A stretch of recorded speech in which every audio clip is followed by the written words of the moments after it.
Hello friends, இன்றைக்கி ஒரு ஹெல்த்தியான சூப்பு ஒன்று செஞ்சு சாப்பிட்லாம். இது வந்து முடக்கத்தான் இலைங்க. இது வந்து நம்ம முதுவலி கழுத்து வலி திடீர்னு நமக்கு வரும் பாருங்கள். அது ஒரு வாயு பிடிப்பால் வரும்.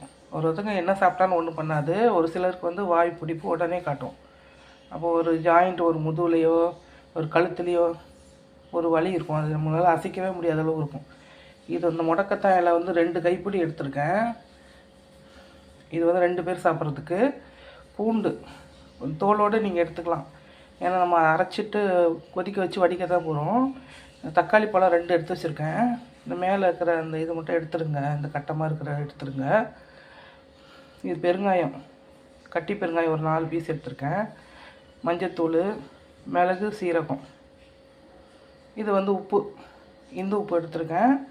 உங்களுக்கு உப்பு இல்லைனாலும் அப்படி சும்மாவும் குடிக்கலாம். டேஸ்ட்டை வேணும் குடிக்கணும் அப்படின்னா கொஞ்சோண்டு உப்பு போட்டுக்கிறோம்.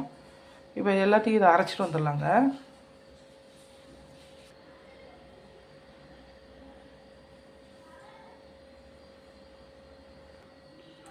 தண்ணி ஊற்றாமே நம்ம இப்போ நல்லா நைஸாக அரைச்சிட்டு வந்துடலாம். ஏன்னா தக்காளியிலே தண்ணி விடும், கீரையிலே கொஞ்சம் தண்ணி வரும்.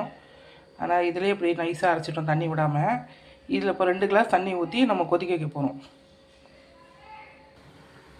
2 கிளாஸ் தண்ணி சேர்த்து இதில் அடுப்பில் வச்சுருக்கேங்க. இது கொஞ்சம் லைட்டாக கொதி வரட்டும். நம்ம எல்லாத்துலேயும் பெருங்காயம் சேர்த்து சமைச்சாலும் இந்த உருளைக்கிழங்கு, வாழைக்காய், மொச்சை, இந்த முட்டையில் கூட பார்த்திங்கன்னா ஒருத்தங்க முட்டை சாப்பிட்டா கூட வாயு பிடிப்பு பிடிச்சிக்கும். அது வந்து டைமில் மாத்திரை மருந்து சாப்பிட்றத விட இந்த மாதிரி ஒரு இயற்கையாக ஒரு சூப்பு செஞ்சு சாப்பிடும்போது ஒரு சிட்டிங்லேயே சரியாயிரும். அப்படி இல்லைன்னா ஒரு 2 சிட்டிங் காலைல வெறும் வயிற்றையும் குடிக்கலாம். இல்லைன்னா நீங்கள் ஈவினிங் டைமில் கூட குடிச்சிக்கலாம். இது எந்த டைம் குடிக்கணுன்றதெல்லாம் கிடையாது, இதுக்கு பத்தியமும் கிடையாது. என்ன புளி போடக்கூடாது, அவ்வளோதான். தக்காளி பழம் சேர்த்துக்கோங்க, புளிப்பு போல தக்காளி பழம் சேர்த்துக்கோங்க. எந்த மருந்து பொருளையும் நம்ம வந்து புளி சேர்க்கக்கூடாது. அது இந்த மருத்துவத்தையே அது இது பண்ணிடும், முறிச்சிடும் அந்த புளி. அதனால தான் நம்ம தக்காளி பழம் சேர்த்துக்கிறோம். இந்த சூப் வந்து நல்லாயிருக்கும், டேஸ்ட்டாக இருக்கும். ரசம் குடிக்கிற மாதிரி தான் இருக்கும், எந்த கசப்பும் இருக்காது, நல்லாயிருக்கும். ஒரு வாட்டி செஞ்சு சாப்பிட்டு பாருங்கள். லைட்டாக கொதிக்கட்டும். நல்லா ஒரு கொதிச்சு வந்துடுச்சு பாருங்கள். இப்போ நம்ம ஸ்டவ் ஆஃப் பண்ணிவிட்டு அப்படியே மூடி வச்சிடலாம்.